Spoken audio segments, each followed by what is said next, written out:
Talked, কি লিখলাম? হি talked. এখানে নিলাম কি? অ্যাজ দো, লিখলাম as though. As if, as দো যে কোনো একটা থাকতে পারে, যে কোনো একটা।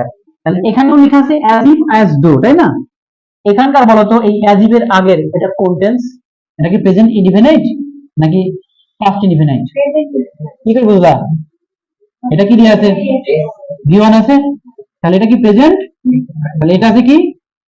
Present indefinite. আচ্ছা বলতো অ্যাজ ইফ এর আগে এই সেন্টেন্সটা কি? কি করে বুঝলাম? এই ভার্বের সাথে কি আছে?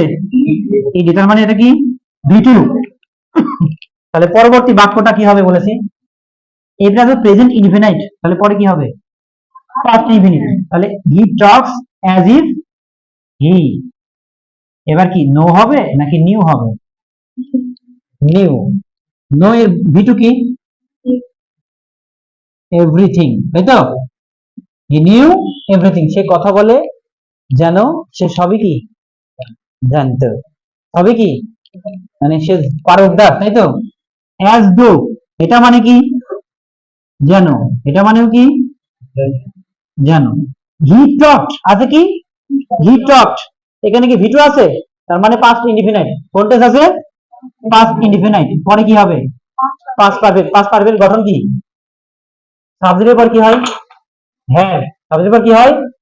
হ্যাড প্লাস ভি3। পাস্ট ইনডিফিনিটের গঠন কি? সাবজেক্টের পর কি হয়? ভি2। এখানে দেখো তো সাবজেক্টের পর ভি2 আছে? ক্লিয়ার? তাহলে হি নিউ এভরিথিং। তাহলে আমি এই বাক্যটাই মনে করে লিখবো হি টক অ্যাজ দো। এখানে কি লিখবো? এখানে হবে কি পাস্ট পারফেক্ট। তাহলে কি লিখবো? He had. এখানে কি নো এর পাস্ট ফর্ম হবে না? ভি3 মানে কি পাস্ট পার্টিসিপল ফর্ম। তাহলে নো এর পাস্ট পার্টিসিপল ফর্ম কি? নোন। নো এর পাস্ট পার্টিসিপল ফর্ম কি? তাহলে K N O W, known. তারপর কি আছে? এভরিথিং। ক্লিয়ার? এটা কি বুঝেছো? তাহলে he had known everything, he had known everything. এই দুটো কি, এই কনসেপ্ট দুটো কি ক্লিয়ার হয়েছে? As if as though. As if এর আগেরটা যদি প্রেজেন্ট ইনডিফিনিট হয় পরে পাস্ট ইনডিফিনিট। অ্যাজ এর আগেরটা যদি পাস্ট ইনডিফিনিট হয় পরে পাস্ট পারফেক্ট। পাস্ট ইনডিফিনিটের গঠন কি? সাবজেক্টের পর ভি2। পাস্ট পারফেক্টের গঠন কি? সাবজেক্ট, তারপর হ্যাড, তারপর ভার্বের 3 নম্বর ফর্ম। অ্যাজ ইফ এবং অ্যাজ দো দুটোর মানেই কি? যেন। ক্লিয়ার? আচ্ছা, মুছে দেব। ইফ পরে কি ছিল? প্রেজেন্ট। এখানে প্রেজেন্ট বলতে গেলে প্রেজেন্ট ইনডিফিনাইট মনে রাখবা। প্রেজেন্ট বলতে গেলে কি? Present indefinite. আর এটা কি আছে? Future. If plus present plus future, এটা কি ফার্স্ট কন্ডিশন। এটা কি ফার্স্ট কন্ডিশন? এটা কোন নাম্বার? First condition. সেকেন্ড কন্ডিশন কি? If plus past indefinite. Past indefinite, চিনো তো পাস্ট ইনডিফিনাইট? আর এটা কি পাস্ট কন্ডিশনাল। Past conditional. এই যে পাস্ট কন্ডিশনাল আর এই যে ফিউচার, এইখানে তুমি কি কি ইউজ করতে পারবা? ক্যান ইউজ করতে পারবা, মে ইউজ করতে পারবা, শ্যাল ইউজ করতে পারবা, আর কি উইল ইউজ করতে পারবা। এখানে কি কি থাকতে পারে? কুড, ঠিক আছে, উড, আর এখানে কি মাইট। তাহলে পাঁচ কন্ডিশনাল কোনগুলো? উড, কুড, মাইট, তিনটা। নাম্বার 3, নাম্বার কি? Third conditional. নাম্বার 3 কি? Third conditional. থার্ড কন্ডিশনাল হচ্ছে ইফ এর পরে যদি পাস্ট পারফেক্ট থাকে। ইফ এর পরে কি? If plus past perfect. If এর পর যদি পাস্ট পারফেক্ট থাকলে কি হবে? Past perfect conditional. Past perfect conditional. এই পাস্ট পারফেক্ট কন্ডিশনাল কি সেটা মনে রাখতে হবে। বলো তো এই উড কুড মাইট এর পরে কি ভার্বের 1 নম্বর না 2 নম্বর? 1 নম্বর। মডেল। এখানে পাস্ট পারফেক্ট কন্ডিশনাল না, এখানে লিখবা হচ্ছে উড হ্যাভ। লিখবা উড হ্যাভ অথবা কুড হ্যাভ। উড হ্যাভ অথবা কি? কুড হ্যাভ অথবা কি মাইট হ্যাভ। ভার্বের কয় নাম্বার হবে এখানে? 3 নাম্বার। তাহলে আমাদের তিনটা কন্ডিশন কি হলো? প্রথম কন্ডিশন ছিল কি, ইফ এর পরে যদি প্রেজেন্ট ইনডিফিনাইট, প্রেজেন্ট কি ইনডিফিনাইট হয়, তাহলে পরে কি হবে? ফিউচার। ফিউচার সবসময় শ্যাল উইলই দেবো তা না, মাঝে মাঝে কি ক্যান মে আমরা ইউজ করতে পারবো। ইফ এর পরে যদি পাস্ট ইনডিফিনাইট থাকে, মানে সাবজেক্টের পরে ভি টু, ওটা যদি থাকে তাহলে পরবর্তী কি করবো? Past conditional. পাস্ট কন্ডিশনাল গুলো আমার মনে রাখতে হবে, উড, কুড আর কি মাইট। নাম্বার 3, থার্ড কন্ডিশন, ইফ এর পরে যদি পাস্ট পারফেক্ট টেন্স থাকে, কোন টেন্স? পাস্ট পারফেক্ট, মানে কি সাবজেক্টের পরে had plus V three, had plus V three.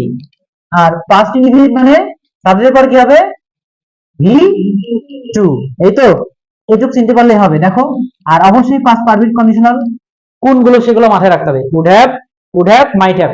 আর তারপরে অবশ্যই কি লিখতে হবে? ভার্বের প্রেজেন্ট ফর্ম হবে না কিন্তু। কয় নাম্বার ফর্ম?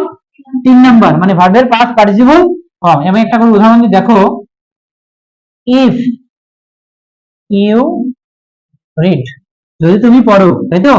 এখানে একটু বলেছে, দেখো তো, ফিউচার বলেছে না? যদি তুমি পড়ো, তুমি কি করবা? You will pass in the exam, you will pass in the exam, you will pass in the exam. এটা বুঝেছো? এটা কোন নাম্বার কন্ডিশন? First condition. এখন আমি যদি লিখতাম, if I new your mobile number, কি নাম্বার? Mobile number. এটা বলো তো কোন কন্ডিশন আছে ইফ এর পরে?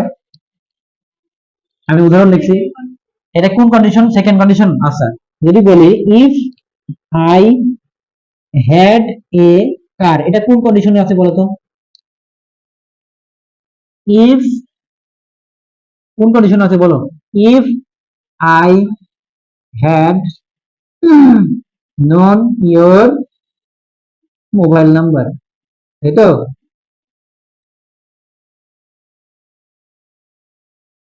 আচ্ছা বলো, এখানে কটা বাক্য লিখেছি? 4টা। এই 4টা বাক্যে প্রথম কানটা কোন কন্ডিশন? First condition. দ্বিতীয় বাক্যটা কি? Second condition. তৃতীয় বাক্যটা কি আছে বলো তো? তৃতীয় বাক্যটা কি ফাইন্ড আউট করতে পারবা? এটা কি এটা কি সেকেন্ড কন্ডিশন নাকি থার্ড কন্ডিশনে, কোনটাই বলছে? সেকেন্ড। কারণ কি বলতো, এখানে হ্যাড তো আছে, ভার্বের 3 নাম্বার ফর্ম কই, মানে এখানে হ্যাডই কি মূল ভার্ব হিসেবে আছে ভি টু তে। কি কোথায় আছে? ভি টু তে। তাহলে হ্যাড থাকলেই যে তুমি would have, could have, might have আনবা, তা কিন্তু আনা যাবে না। হেডের পরে দেখবা যে ভার্বের 3 নাম্বার ফর্ম আছে কি না। তাহলে এখানে কি করব? If I knew your mobile number, মানে আমি যদি তোমার মোবাইল নাম্বারটা জানতাম, কি করতাম? আই আই উড অথবা কুড, আই আই কুড কি দেব? আই কুড কল, কার নাম্বার? তোমার নাম্বার, তাই তো? I could call you, I could call you. Called হবে না কেন? কারণ তো কুড হচ্ছে model. I could call you. এখানে যদি আমি বলি if I had a car, আমার যদি কি একটা গাড়ি থাকতো, তাহলে কি করতাম? আই, সেকেন্ড কন্ডিশন না? তাহলে আই কি দিব? আই কুড ড্রাইভ, নাকি চালাতে পারতাম না? পারতাম তো। যদি বলি I had known your mobile number, তাহলে এখানে আমি কি ইউজ করব? Past perfect conditional. তাহলে কি হবে? আই লিখলাম, আই কুড হ্যাভ, তাহলে I could have, I could have কি করতাম? এখানে দিয়েছিলাম কল, এখানে কি কল হবে? কি হবে? Called. I could have called you. এটা কি বুঝতে পেরেছো? অবশ্যই দাগ দিবা, ঠিক আছে? আর কমপ্লিট সেন্টেন্স যখন করবা অবশ্যই খাতায় তুলে করবা। কি করবা? তুলে করবা। ট্যাগ কোশ্চেন খাতায় তুলে করবা, কমপ্লিট সেন্টেন্স কি করবা? খাতায় তুলে করবা। অবশ্যই যতটুকু করবা আর কি, তার নিচে কি দিবা? দাগ দিবা, এটা যেন মনে থাকে। ক্লিয়ার? পরীক্ষায় যা লিখেছো, মানে পরীক্ষার জন্য আরেকটা ক্লাস নিতে হবে যে কিভাবে লিখতে হবে, এই জন্য। বুঝেছো? এটা কি ক্লিয়ার? দেখো তো, রুল 2 প্রথম কাটা ছিল as if as though. As if as দো মানে কি? জানো। ইফ মানে কি? ইফ মানে কি? যদি। ইফ এর যে 3টা rules, first, first conditional, second and third, এই 3টা কি মনে আছে? আগেরটা কি মনে আছে?